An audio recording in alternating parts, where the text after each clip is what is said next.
Alors, on continue notre étude justement des formulaires. Dans ce chapitre, il n'y a pas vraiment quelque chose de nouveau, hein, voilà, mais je tenais justement à faire un tour d'horizon ensemble avec vous pour vous montrer potentiellement quelques petits détails justement à considérer au niveau donc des différents types de formulaires au niveau des Boulma. Alors, vous devez savoir justement que, bien évidemment, comme je vous l'ai dit, on a pris l'exemple des champs des formulaires avec input dans le chapitre précédent et pas mal de possibilités que nous offrent donc ces différentes les formulaires au niveau de Boulma. Alors, que ce soit pour les champs texte area, les select, et ainsi de suite, le concept est toujours pratiquement le même. Je vous ai toujours dit, il faut d'abord mettre donc un conteneur avec la classe field. Ensuite, donc ça doit être un réflexe, hein, un conteneur avec la classe control. Et enfin, justement, votre champ de formulaire. Par exemple, un texte area. OK? Texte area. Ici, bien évidemment, vous mettez par exemple toutes les informations du texte area. Par exemple, le nom, on va dire message. OK? Alors ensuite, on va dire par exemple, bon, ID toujours message. Bon, on va enlever ça et laisser la liberté à l'utilisateur justement de mettre autant de données qu'il veut. Ce qu'on va faire même, je vais dire ici qu'on a un label avec la classe label pour dire par exemple, on va dire message. OK. Entrez votre message. OK. Et on va dire par exemple ici qu'on a un petit div help. Bon, vous voyez qu'ici dans le chapitre précédent, j'ai utilisé le P conjointement avec la classe help, mais dans ce chapitre, je vais utiliser une div. Donc, pour dire qu'il y a certains éléments qui peuvent justement fonctionner avec certaines classes de Boulma. Par contre, des éléments comme contrôle ne peuvent pas fonctionner, être utilisés correctement avec, par exemple, des images, par exemple. OK, donc, on reste toujours dans un esprit de cohérence. Alors, ici, je peux dire, par exemple, votre message, ou du moins, par exemple, je vais dire 0 sur 255 pour dire la quantité de mots tapés, par exemple, sur, disons, 255 caractères qu'on autorise à l'utilisateur. Alors, bien évidemment, ici, je n'ai pas mis donc la classe correcte. Donc, il me suffit de mettre ici la classe texte area. Texte area. OK. Et vous allez voir ici, hop, la mise en page sera donc effective. On va dire nombre de mots. OK. Mots tapés. Voilà. Donc, on va faire quelque chose comme ça. Et je vais dire par exemple is info. D'accord, pour dire que ce petit texte est une sorte d'information. Alors maintenant, vous devez savoir ici, justement, on va mettre par exemple là un coup de placeholder. Salut les amis. On voit ce que ça donne. Voilà, donc ce qui est intéressant ici, comme je le disais tantôt au niveau de Boulma. Voilà, donc vous voyez qu'ici, même pour les champs de texte area, le concept est le même. Hein. La structure, la façon de créer des formulaires au niveau de Boulma de façon optimale est pratiquement le même.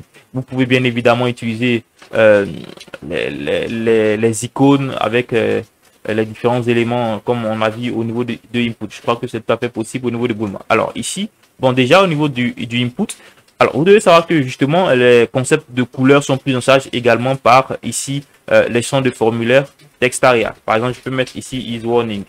D'accord, vous allez voir ici que ça va colorer mon champ de formulaire. Donc, c'est pratiquement les mêmes concepts. Bon, on teste par exemple avec is rounded pour voir. Is rounded. Bon, en général, c'est pas vraiment. Attention, is rounded. Voilà, c'est pas vraiment habituel de voir des champs de formulaire texte area arrondis. Donc, on va laisser ça comme ça. Normalement, ça ne fonctionne pas. Ça ne fonctionne qu'avec les champs de formulaire input. Donc, ici, vous voyez que au niveau du texte area, on a pratiquement les mêmes concepts qui sont supportés. OK? Donc, libre à vous justement de véritablement tester les choses. Les couleurs sont prises en charge, les tailles sont prises en charge, les états sont pris en charge. Voilà. Donc ici, l'état normal, bon, quand on clique dans le formulaire, on voit qu'il y a un arrondi. OK, donc au focus. Donc ici, on va dire par exemple que quand on survole les champs des formulaires, vous voyez que rien ne se passe. Il suffit justement de mettre is overwrite pour dire justement qu'on ne veut pas réagir lorsqu'on survole le champ des formulaires. Par contre, par défaut, on voit qu'il y a une réaction. Le focus, voilà, c'est par défaut, donc le champ de formulaire est comme ça sélectionné. Les états isLoading sont pris en charge également. Au niveau des selects, les selects ont une structure assez particulière que je vous recommande justement de voir. Déjà, pour un select, il faut toujours mettre le conteneur ici, que ce soit, vous pouvez mettre soit un P, une section, mais il faut justement qu'on ait ici une classe select. Donc, il faut toujours qu'on ait une classe ici, par exemple. Donc, on va dire, hop, select, on a field.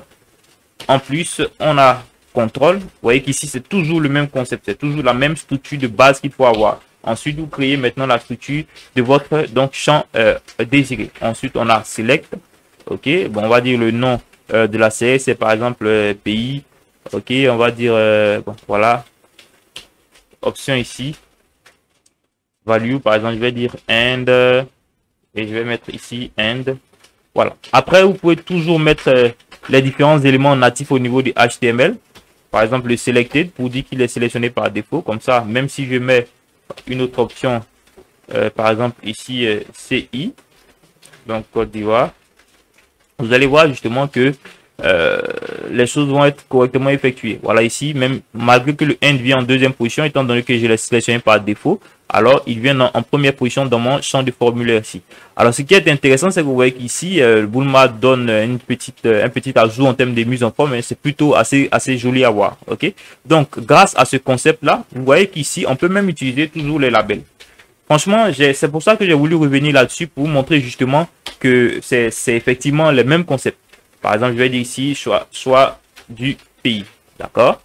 Soit du pays. Une fois que vous faites ça, vous voyez qu'ici, c'est assez correct. Vous pouvez même venir mettre ici le help comme on l'avait vu. Help is warning, par exemple. Hop, on va dire, par exemple, je sais pas moi, hein, choisissez dans la liste, par exemple. Choisissez dans la liste. D'accord? Ça peut être intéressant également. Donc, on va dire du coup, is danger parce qu'on ne voit carrément pas le warning. Donc, ce qui est intéressant au niveau des champs de formulaire avec select, c'est que justement, on peut mettre des icônes également. Et Bulma se charge de tout ça. On peut arrondir, comme vous le voyez ici. Il vous suffit de mettre is rounded sur le select là, à ce niveau, comme vous le voyez là. Ensuite, vous pouvez justement jouer avec les tailles.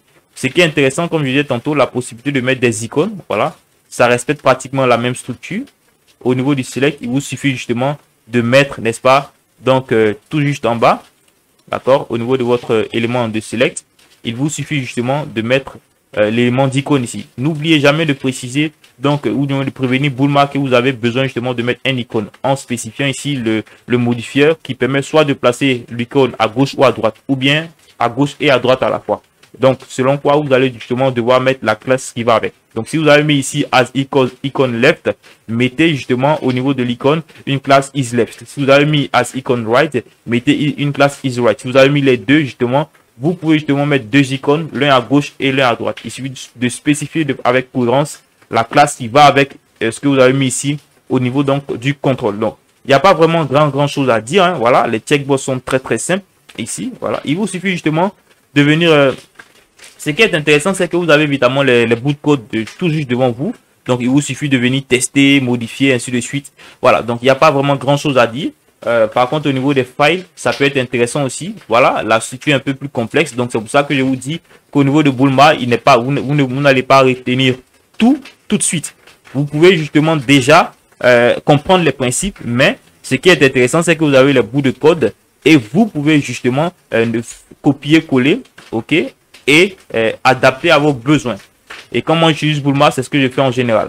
Je copie, je colle, j'adapte à mes besoins, j'enlève ce que je veux, ce que je ne veux pas, et puis je laisse ce que je veux. Donc c'est comme ça que, en général, vous allez commencer à utiliser Bulma et après avoir maîtrisé justement, les choses sont venues tout seul. Donc c'est pratiquement tout ce que je voulais vous montrer. Et ici, l'objectif était justement de vous montrer que le concept même en fait de la création de formulaires avec Bulma est pratiquement le même pour tous les types de champs, que ce soit input, text area, select, et les différents types de champs qu'on a vu tout à l'heure. Ok, donc n'hésitez pas à tester, n'hésitez pas à vous exercer. Donc déjà dans le prochain chapitre, je vous donne le rendez-vous dans un travaux pratique. Voilà, le prochain chapitre c'est un TP. On va justement s'exercer et tenter de créer quelque chose de plus complet. Donc notamment un formulaire, ok, un formulaire d'inscription par exemple. On va essayer de s'exercer, combiner tout ce qu'on a vu et créer un formulaire d'inscription qui est assez complet. Ok, donc je vous donne rendez-vous dans le prochain chapitre.